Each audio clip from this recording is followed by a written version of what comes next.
The vastness of space stretched before Captain Ellis Morgan as she stood on the observation deck of the Earth exploration vessel Dauntless. Stars twinkled like distant jewels against the black canvas. This was humanity's first official venture beyond the solar system, and Ellis felt the weight of that responsibility on her shoulders. "Captain, we're approaching the coordinates," said Tom Reed, her navigator. His voice carried the excitement they all felt. Ellis nodded. "Maintain course. Let's see what's out there." The Dauntless was Earth's pride, a ship built with the best technology humans could create. It wasn't fancy or elegant, but it was functional. Steel and titanium plates welded together, practical rather than beautiful.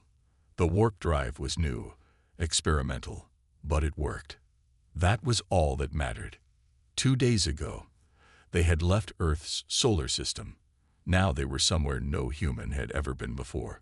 "Captain, I'm picking up something strange," Jack Wilson said from his station. The sensor specialist frowned at his screen. "There's a disturbance ahead. It doesn't match any pattern we know." Ellis leaned forward. "Hostile.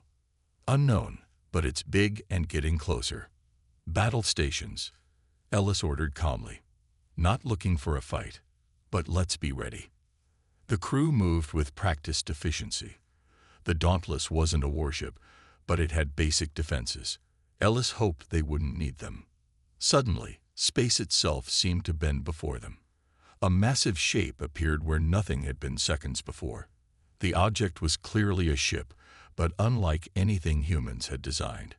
It was smooth and curved, shimmering with a light that seemed to come from within rather than reflecting from outside. "My God," whispered Reed. "It's beautiful." The alien ship was at least 20 times larger than the Dauntless.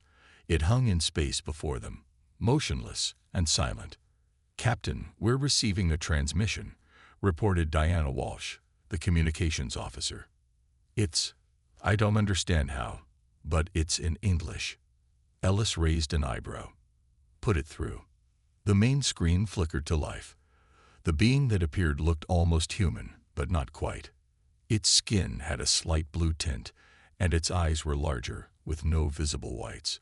But it had 2 arms, 2 legs, and facial features in familiar places. "Greetings, vessel from Earth," the alien said. "I am Admiral Vex of the Galactic Imperium. We have been monitoring your approach."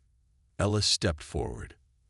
"I am Captain Ellis Morgan of the Earth exploration vessel Dauntless.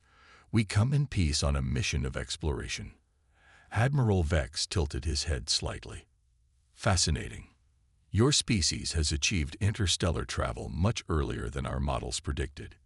He paused, eyes narrowing slightly. "We would like to welcome you properly. With your permission, we will bring your vessel aboard our carrier." Ellis exchanged glances with her senior officers. This wasn't in any first contact protocol they planned. "Admiral, we appreciate your offer, but we would prefer to maintain our position while we establish diplomatic."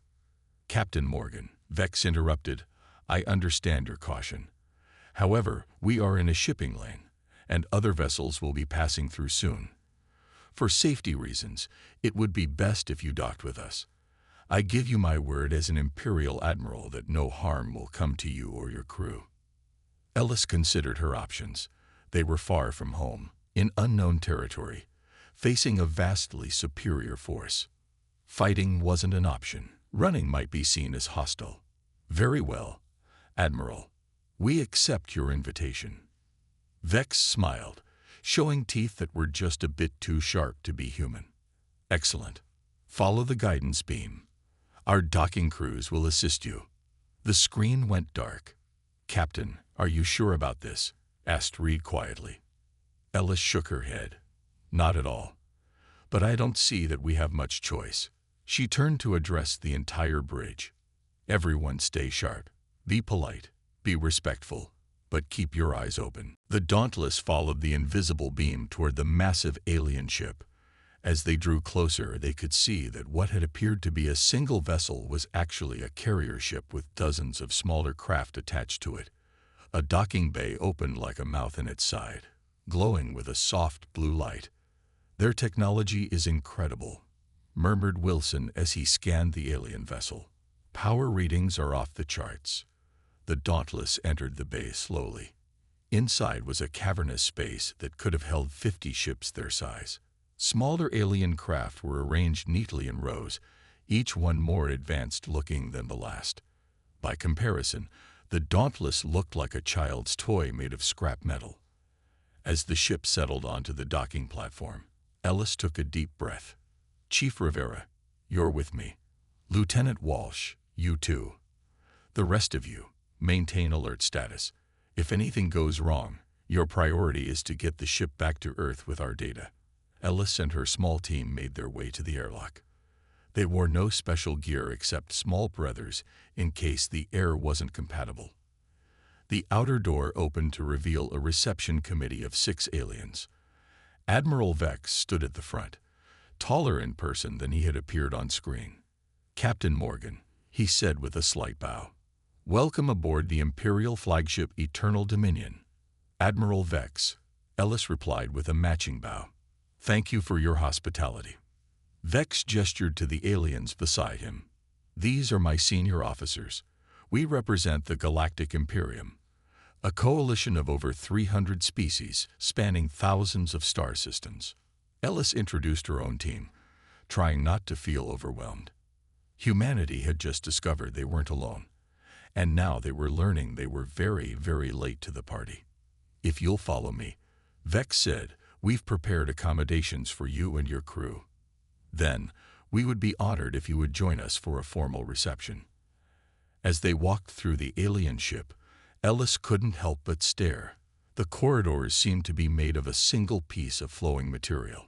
Lights appeared when needed without any visible source. Other aliens of various forms moved about, some humanoid, others wildly different. Your ship is impressive, Ellis said, trying to make conversation. Vex looked back with an expression she couldn't quite read. Thank you, though the Eternal Dominion is actually quite old by our standards.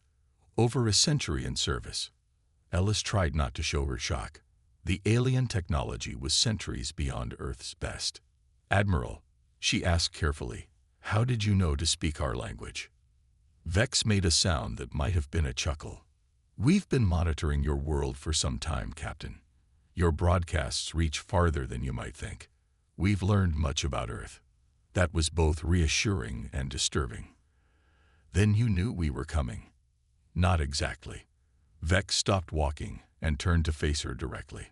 We detected your warp signature, which was unexpected.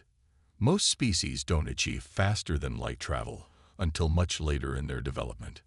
The way he said it made Ellis uneasy, as if they had done something wrong. Is that a problem? She asked. Vex's large eyes studied her for a long moment. Not a problem, Captain. More of a puzzle. One we're very interested in solving. He gestured forward again. Come, your quarters await. Tomorrow, you will meet the Imperial Science Council. They have many questions about your remarkable little ship. As they continued down the corridor, Ellis couldn't shake the feeling that there was something the Admiral wasn't telling her. Something about the Dauntless had surprised these advanced aliens, and she wasn't sure if that was good or bad. What she did know was that humanity had just stepped onto a much larger stage, and there was no going back. Morning came with artificial precision aboard the Eternal Dominion. Ellis woke to find soft lighting gradually brightening her quarters, mimicking an Earth sunrise. The room assigned to her was spacious and comfortable, though distinctly alien in its curves and materials that seemed to shift slightly when not directly observed. A chime sounded, and a voice spoke in perfect English. Captain Morgan, Admiral Vex requests your presence on the engineering deck in 1 hour. Breakfast has been prepared based on your biological requirements. Ellis sat up, running a hand through her short brown hair. Thank you. Please inform the Admiral I'll be there. After a quick shower in water that felt somehow different, cleaner, perhaps, Ellis found breakfast waiting. The food looked like Earth cuisine, but tasted just slightly off, as if made by someone who had only read about eggs and toast without ever tasting them. She met with her crew briefly before heading to the engineering deck. They had all experienced similar accommodations, comfortable but strange. "They're scanning everything, Captain," Chief Rivera reported quietly. "Our quarters, our bodies, probably our thoughts if they can." "Stay alert but friendly," Ellis reminded them. "Remember, we represent all of humanity now." Admiral Vex was waiting when Ellis arrived at the engineering section. Beside him stood a slender alien with six-fingered hands and skin that shimmered with a metallic gleam. "Captain Morgan, may I present Lead Engineer Trell. He oversees all technical innovation for this sector of the Imperium." Trell's eyes were entirely black, with no visible iris or pupil. They fixed on Ellis with unnerving intensity. "Fascinating," Trell said, his voice higher and more melodic than Vex's. "You are the operator of the vessel." "I'm the captain," Ellis corrected gently. "I command the ship and its crew." "Yes, of course." Trell nodded. "Captain, with your permission, we would like to examine your vessel. Its design is of great interest to us." Ellis hesitated. The Dauntless contained Earth's most advanced technology. But then again, compared to what she'd seen here, it was like bringing a stone axe to a laser fight. "I'd like some of my engineers present during the examination," she said. "Of course," Vex agreed. "We would expect nothing less." They walked through corridors bustling with aliens of various species until they reached a massive hangar bay. The Dauntless sat in the center, looking small and crude compared to the sleek alien craft surrounding it. A team of beings in what appeared to be technical uniforms moved around it, taking readings with handheld devices. Rivera and two other human engineers were already there, watching the aliens carefully. "They haven't tried to enter yet, Captain," Rivera reported. "Just external scans so far." Trell approached the Dauntless with something like reverence. Such an unusual design.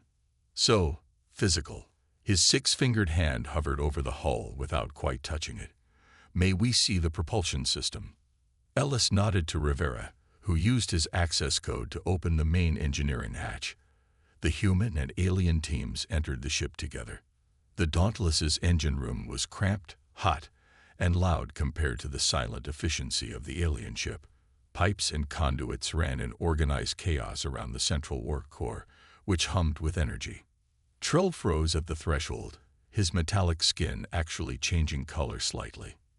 This is your faster-than-light drive?" he asked, his melodic voice rising higher. "Yes," Rivera said, pride evident in his voice. "First successful human warp engine. Generates a field that bends space-time and—" "No," Trell interrupted, moving forward with scanning equipment. "No, that's not possible." The alien moved quickly around the engine room, taking readings, his movements becoming increasingly agitated.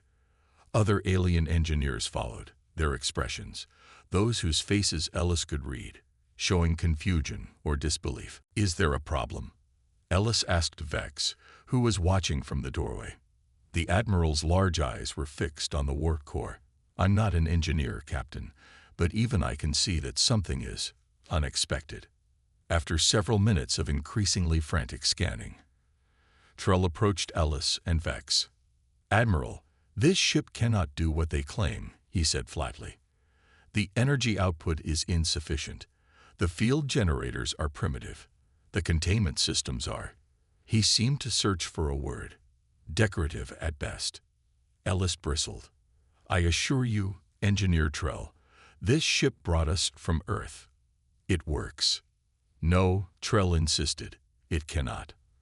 By all physical laws we understand, this vessel is incapable of faster-than-light travel. It should tear itself apart at the first attempt." Rivera stepped forward, face flushed. "Now wait just a minute." Ellis held up a hand to silence him. "What exactly are you suggesting, Engineer Trell?" The alien's black eyes seemed to grow even darker. "There are only two possibilities, Captain. Either you are using technology you have not shown us, or—" He trailed off, looking at Vex. "Or what?" Ellis pressed. Vex stepped between them. "I think that's enough technical discussion for now. Captain Morgan, the Imperial Science Council is eager to meet with you and your crew." Perhaps we should proceed there. Ellis glanced at Rivera, who gave a small shrug. Whatever had upset the aliens about their engine, neither human understood it. Very well, Admiral. Lead the way. As they left the Dauntless, Ellis noticed more aliens had gathered. They watched the humans with expressions ranging from curiosity to what might have been fear. Whispers followed them down the corridors. The Science Council chamber was a circular room with tiered seating, like a small amphitheater. 12 aliens of various species sat in the upper tier, while Vex led Ellis and her officers to seats in the center. Trell hurried in shortly after, conferring quietly with several council members before taking his own seat. An elderly-looking alien with pale, translucent skin stood. "I am Head Counselor Mara. Captain Morgan, we welcome you formally to the Galactic Imperium." Ellis rose and bowed slightly. "On behalf of Earth and humanity, we thank you for your welcome. We have examined your vessel," Mara continued, "and we find ourselves puzzled. Your technology is significantly less advanced than we would expect from a species capable of reaching us." "We're a young, spacefaring civilization," Ellis acknowledged, "but we're quick learners." "That is not what concerns us," Mara said. Her voice was gentle, but her eyes were hard. "Engineer Trell reports that your ship is technically incapable of the journey you claim to have made." A murmur ran through the chamber. "With respect, Counselor," Ellis said firmly, "we did make that journey. We left Earth 5 days ago and arrived here using our warp drive." "Then you have technology you are concealing," another counselor called out. "Hidden systems our scans cannot detect." "We've hidden nothing," Ellis insisted. "You've had complete access to the Dauntless." Trell stood. "Then explain how a ship with insufficient power generation, minimal shielding, and primitive field mathematics managed to traverse interstellar space without destroying itself and everyone aboard." The chamber fell silent. "I can't explain it in your terms," Ellis said after a moment. "I'm not a physicist, but the simple fact is, we're here." Mara leaned forward. "Yes, you are here. And that, Captain Morgan, is what concerns us most of all." She tapped a control, and a holographic image appeared in the center of the chamber. A detailed scan of a human body, rotating slowly. "We would like to begin a thorough study of human physiology," Mara said. "With your permission, of course." Ellis felt a chill that had nothing to do with the room's temperature. "May I ask why?" Vex cleared his throat. "Captain, if your ship cannot explain your arrival, then perhaps your people can. We mean no harm, but we must understand."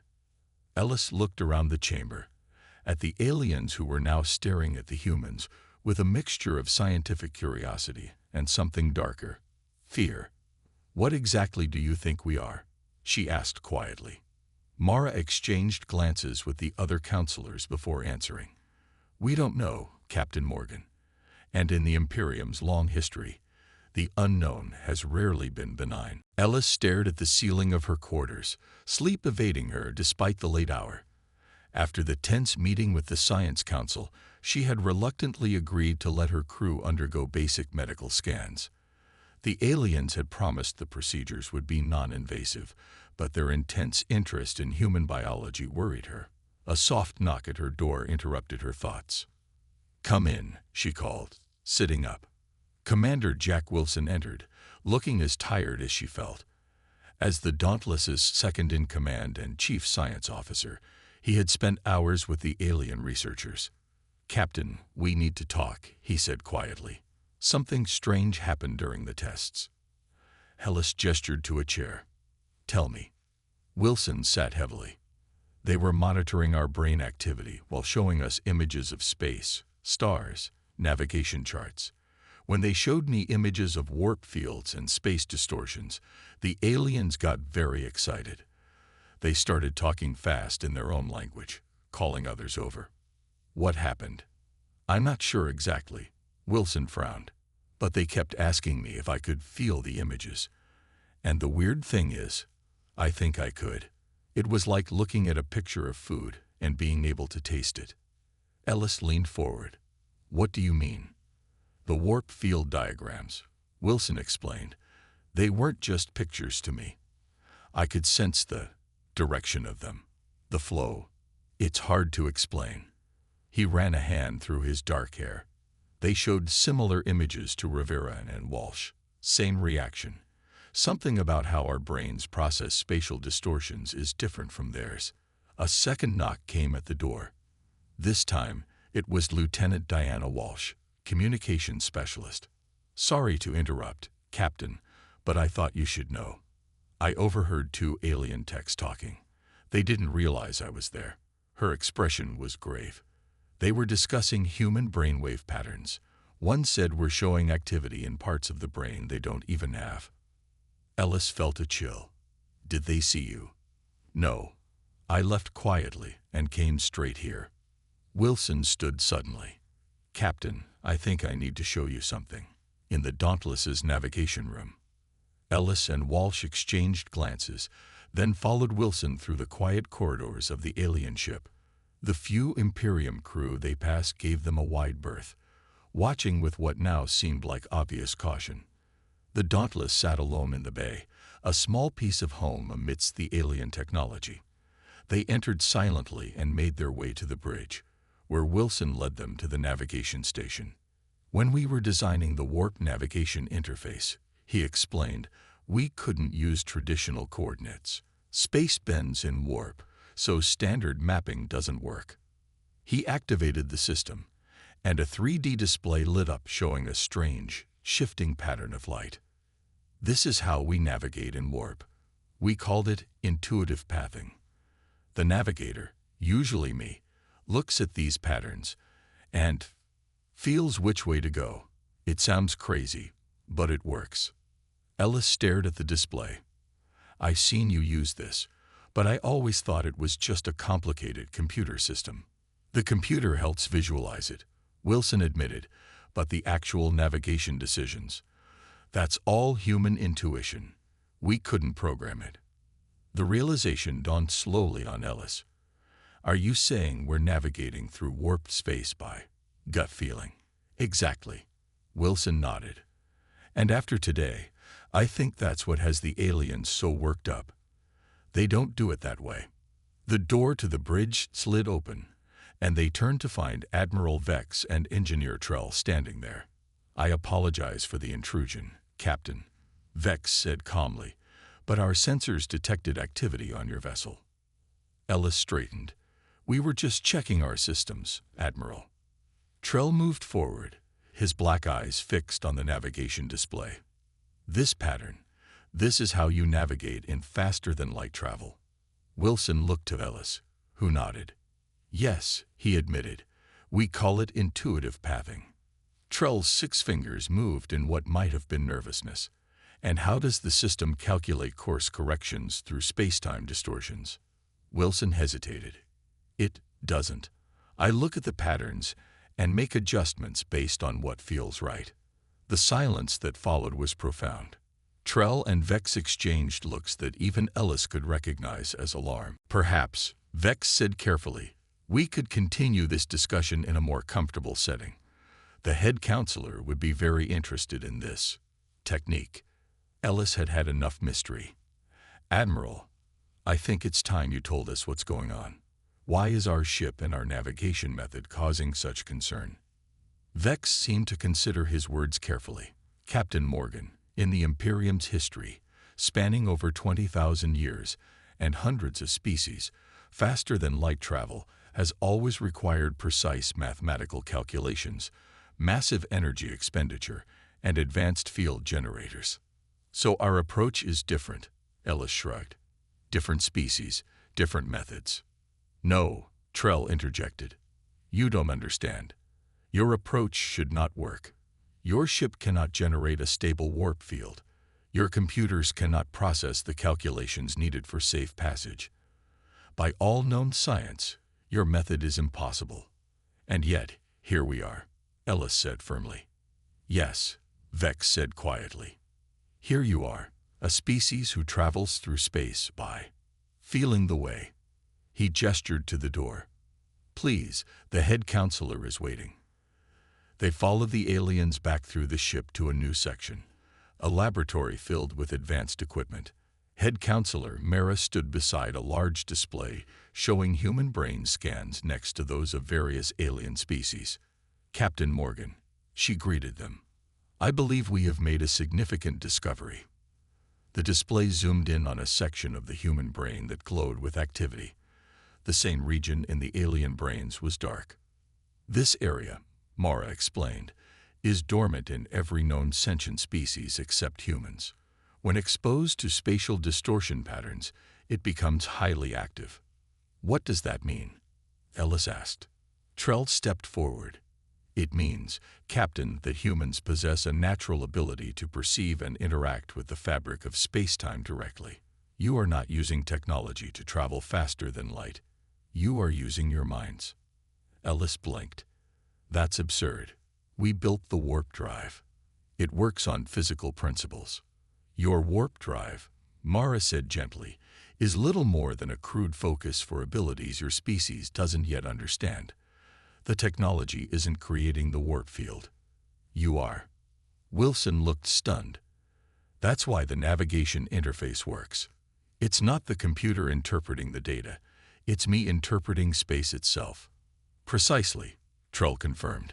Your ship isn't advanced. It's incredibly primitive. But you, Commander Wilson, all humans, are manipulating reality in ways our species required thousands of years of technological development to achieve. The implications hit Ellis like a physical blow. Are you saying humans have some kind of psychic power? I would call it an evolutionary adaptation, Mara corrected. But effectively, yes. Your species can instinctively tap into the fundamental forces of the universe. Vex's expression had grown increasingly concerned. You must understand what this means, Captain. Your people have achieved in their evolutionary infancy what took the founding races of the Imperium millennia of scientific advancement. And you've done it unconsciously. Is that bad? Walsh asked. The aliens exchanged looks again. It means, Mara said slowly, that your potential is concerning. If humans learn to consciously control this ability, to fully harness it, there would be no limit to what you could achieve. She paused. Or what damage you could cause. Ellis understood suddenly why the aliens had been so guarded, so careful around them. They weren't just curious. They were afraid. Word spread quickly through the Eternal Dominion. Despite attempts at secrecy, rumors about the humans and their impossible abilities reached every corner of the massive ship. Aliens whispered in corridors and stared openly when Ellis and her crew passed by. 3 days after the revelation about human abilities, Ellis was summoned to a meeting of the full Imperial Council. This time, the chamber was filled with hundreds of aliens representing dozens of species. The atmosphere was tense as Ellis, Wilson, and Walsh were led to the center of the room. High Counselor Mara stood at the head of the assembly, flanked by Admiral Vex and several officials Ellis hadn't met before. Captain Morgan, Mara began formally. The Imperial Council has convened an emergency session to address the matter of Earth and its people. Ellis nodded, maintaining a calm exterior despite her growing unease. We appreciate your attention to this matter. Humanity looks forward to peaceful relations with the Imperium. A large reptilian alien rose from the council seats. Peaceful relations. Your very existence threatens the balance of power that has maintained peace for 10,000 years. Murmurs of agreement rippled through the chamber. Mara raised a hand for silence. Counselor Drav speaks with passion, but let us proceed with reason. Captain Morgan, we have analyzed all data regarding human physiology and your vessel's capabilities. The implications are significant. A holographic display appeared in the center of the chamber, showing a timeline. It began with a crude representation of Earth and extended forward, showing rapid technological advancement culminating in a visualization of humans spreading throughout the galaxy. Our predictive models, Mara continued, suggest that within 100 years, a mere heartbeat in galactic terms, humanity could achieve capabilities exceeding our most advanced technologies, simply by becoming aware of and developing your innate abilities. Ellis watched the display with a mixture of pride and concern. Surely advancement and growth aren't threats in themselves. Another counselor stood, this one a floating, jellyfish-like being. When the advancement occurs at unprecedented rates and comes with the ability to manipulate fundamental forces without technological safeguards, yes, it is a threat. The chamber erupted in voices, some arguing for caution, others for immediate action. Silence. Vex's voice cut through the noise. When quiet returned, he addressed the council. We face a decision that will echo through Imperium history. We must choose our path carefully. Ellis felt Wilson tense beside her. He leaned close and whispered, "Captain, they're talking about containing or eliminating us." Ellis nodded slightly. She had understood that from the beginning. "Admiral Vex," she said, keeping her voice steady, "may I address the council?" Vex looked surprised but nodded. Ellis stepped forward. "Honored counselors of the Imperium, I understand your concerns. My crew and I had no idea of the abilities you've discovered in us. On Earth, we believed our warp travel was purely technological. We're as surprised as you are." She paused, looking around the chamber. "But I ask you to consider this. If humans have these abilities naturally and have never used them for conquest or destruction, doesn't that suggest our nature is not inherently threatening? We've had these abilities throughout our history without causing cosmic harm." The reptilian counselor, Drav, hissed, "Because you didn't know you had them. Once you return to Earth with this knowledge, everything will change." "Perhaps," Ellis conceded. "But change doesn't have to mean conflict. Humanity has much to learn from the Imperium. We could be valuable allies rather than potential enemies." The council chamber divided into heated discussions. Ellis, Wilson, and Walsh were asked to wait outside while the deliberations continued. In a smaller antechamber, Ellis paced. "They're going to decide our fate," Walsh said quietly. "Whether Earth lives or dies." Wilson shook his head. "I don't think they'll attack Earth directly, but they might try to prevent us from returning with what we've learned. That's why we need to get back to the Dauntless," Ellis said firmly. "Be ready to leave quickly if necessary." The door opened, and Engineer Trell slipped in. He looked around nervously, his metallic skin reflecting the room's lights. "Captain Morgan," he said quietly, "I don't have much time. The council is divided. The hardliners, led by Drav, are pushing for immediate containment of Earth, a quarantine field that would prevent any ships from leaving your solar system." Ellis felt cold. "And the others, some, including Mara, advocate for careful alliance and study. But they're losing ground." Trell's six-fingered hands moved anxiously. "There is a third faction, smaller but influential, who believe this encounter was fated. They see humans as the next step in cosmic evolution." "And you?" Wilson asked. "Which faction do you support?" Trell's black eyes fixed on Wilson. "I support knowledge, Commander. And I believe destroying a species because we fear what they might become is a crime against the universe itself." He pressed a small device into Ellis's hand. "This contains data about your abilities, what we've learned, and theories about how they might be developed. It also has star charts and information about the Imperium that might be useful." Ellis closed her fingers around the device. "Why are you helping us?" "Because in 20,000 years of exploration, we've never encountered anything like humans," Trell said simply. "Your existence changes everything we thought we understood about consciousness and its relationship to physical reality. That knowledge is too precious to lose." A distant alarm sounded, and Trell stiffened. "You must go. Now. Return to your ship. I've cleared the security protocols in the docking bay, but that won't last long." "What about you?" Ellis asked. Trell made a dismissive gesture. "I'll claim you overpowered me. Now hurry." Ellis nodded to Wilson and Walsh. "Let's move." They slipped out a service corridor Trell pointed out, hurrying through less traveled parts of the enormous ship. Twice they had to hide as patrols passed. "Something's happening," Walsh whispered as they crouched behind a storage unit. "The ship feels different." Wilson nodded. "I feel it too. Like tension in the air." Ellis realized they were sensing something beyond normal human perception. Perhaps the collective anxiety of the ship's occupants, or some change in the ship's energy systems. When they reached the docking bay, they found the rest of their crew already there, looking confused. "Captain," Chief Rivera called. "Admiral Vex ordered us to prepare the Dauntless for departure. Said we're being escorted to the edge of Imperium space." Ellis recognized the deception immediately. "That's not what's happening. Everyone on board now. We're leaving."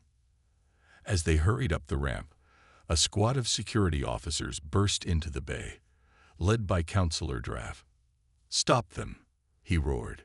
"They cannot be allowed to leave." Ellis rushed to the bridge. "Rivera, get us out of here." The engines roared to life as the bay doors began to close. "We'll never make it," Walsh shouted, looking at the narrowing opening. Wilson slid into the navigation seat, activating the intuitive pathing display. His eyes fixed on the swirling patterns, but now with new understanding. "Yes, we will," he said with strange certainty. "I can feel the way out." The Dauntless lifted off, energy weapons flaring around them. But instead of the regular evasive maneuvers, Wilson guided the ship in an impossible pattern, somehow anticipating each attack before it came. As they approached the closing bay doors, Ellis felt something change in the air around her. Wilson's eyes were glowing slightly, his hands moving across the controls with inhuman precision. "Everyone hold on," he said, his voice oddly distant. "I'm going to try something." The Dauntless surged forward, and somehow, impossibly, the space between the ship and the narrowing exit seemed to stretch. They passed through an opening that shouldn't have been wide enough, emerging into open space beyond. "Did we just—" Walsh couldn't finish the sentence. Wilson turned, his eyes returning to normal. "I think we just bent space," he said, looking as shocked as everyone else. "Not with the engines. With my mind." Alarms blared throughout the Dauntless as the ship raced away from the Eternal Dominion. On the bridge, Ellis gripped her captain's chair, watching as several smaller Imperial ships launched in pursuit. "Wilson, can you get us to warp?" she asked urgently. The commander's hands moved across the navigation console, his eyes fixed on the intuitive pathing display with new understanding. "Yes, but not like before," he said. I think I can do better." Ellis exchanged glances with Walsh. They had all seen what Wilson had done during their escape, somehow stretching space itself to allow their passage through the closing bay doors. "Do what you need to do," Ellis said. "Just get us home." Wilson nodded, taking a deep breath. Instead of activating the warp drive immediately, he closed his eyes. "Everyone focus on Earth," he said quietly. "Picture home. Feel it." The bridge crew looked confused, but followed his instructions. Ellis closed her eyes, imagining the blue marble of Earth, the continents, the oceans, the feeling of home. "The human mind is the real engine," Wilson murmured. "The ship is just a shell." Something changed in the air, a subtle vibration, a shift in pressure. Ellis opened her eyes to see Wilson surrounded by a faint blue glow. The glow spread outward, enveloping the entire bridge. On the view screen, the pursuing ships were closing fast, weapons charging. "Wilson, whatever you're doing, do it now," Rivera shouted from engineering. Wilson's eyes snapped open, glowing with the same blue light. "Now," he said, pressing the warp activator. The Dauntless shuddered, not with the usual violence of warp entry, but with a gentle pulse. The stars outside didn't streak into lines as they normally would. Instead, the fabric of space seemed to fold around them, and suddenly the Imperial ships were gone. "What happened?" Ellis asked, looking at the view screen. "Where are we?" Walsh checked her instruments, her eyes widening. "Captain, we're already in Earth's solar system. Mars is on our starboard side. We're home." A stunned silence fell over the bridge. The journey that had taken days on their outbound trip had happened in seconds. How? Rivera's voice came over the comm. The engines barely spiked. We used almost no power. Wilson slumped in his chair, the blue glow fading. I didn't use the engines, he said tiredly. I used us. Our connection to Earth, our desire to get home. I just folded space around that feeling. Ellis moved to his side. Are you all right? He nodded weakly. Just tired. Really tired. Get him to the med bay, Ellis ordered. Walsh, send a message to Earth Control. Tell them we're coming in, and we have urgent information for all world governments. As they approached Earth, Ellis retreated to her quarters to review the data Trell had given them. The small device contained not just information about human abilities, but detailed files on the Imperium, its structure, technology, politics, and history. It was a treasure trove that would take scientists years to fully understand. But the most important files were those about humans themselves. According to Imperium research, humans possessed natural quantum entanglement at the neural level. Their brains were literally connected to the fabric of space-time in ways no other known species had evolved. The Dauntless docked at the International Space Station 2 hours later. By then, word of their early return had spread, and officials from every major world government were scrambling to arrange emergency meetings. 3 days later, Ellis stood before the United Nations Security Council, finishing her report on their encounter with the Galactic Imperium. The revelation of our abilities changes everything, she said to the silent chamber. The Imperium achieved through thousands of years of technological development what appears to be natural to human biology, and they're terrified of what that means for the future. The Secretary General leaned forward. Captain Morgan, are you suggesting that humans have some form of psychic ability? Ellis smiled slightly. I wouldn't call it psychic, sir. It's more fundamental than that. We have an innate connection to space-time itself. The technology we've been developing, our warp engines, our navigation systems, they're just crude tools that help focus abilities we already possess.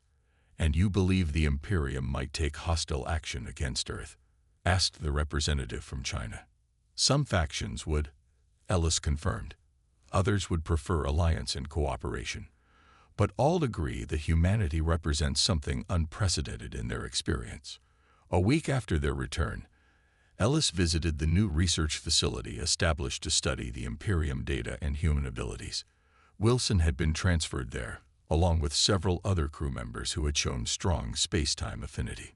She found him in a large chamber filled with strange equipment. In the center was a small platform where Wilson stood, eyes closed, surrounded by the now familiar blue glow. Commander, she greeted him. How's it going? Wilson opened his eyes, the glow fading. Captain, good to see you. He stepped off the platform. It's amazing.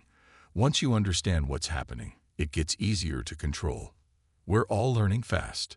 He led her to a viewing window overlooking another chamber where engineers were building something. What's that? Ellis asked. The future, Wilson replied with a smile. We're calling it a thought ship. No warp drive, minimal technology, just a shell designed to amplify and direct human space-time manipulation. Ellis watched the construction with mixed feelings. Do you think we're proving the Imperium right? That we're too dangerous to be allowed into the galaxy? Wilson considered the question carefully. I think we're proving that evolution takes many paths. Their way was technology. Ours is different. He turned to face her. But that doesn't make us enemies. If anything, it makes us complementary.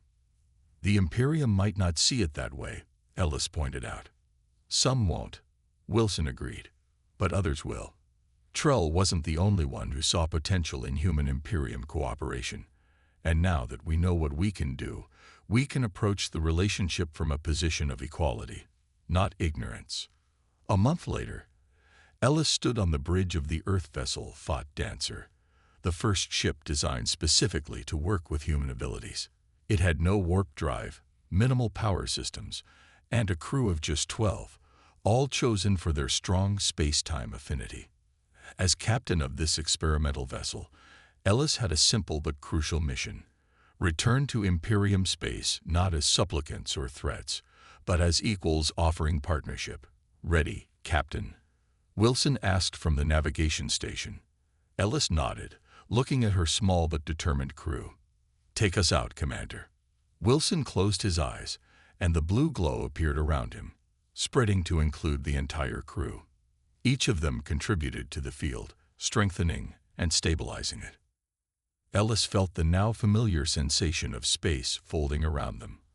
On the view screen, Earth disappeared, replaced instantly by the stars of a distant system where they knew an Imperium outpost was located.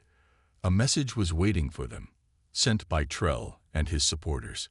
"Welcome back, humans," it read. "The future awaits us all." Ellis smiled. Humanity had taken its first conscious steps into a larger universe, not through engines and metal, but through the untapped potential of the human mind itself. The Imperium had been right to be afraid, but perhaps with time, they would be right to hope as well.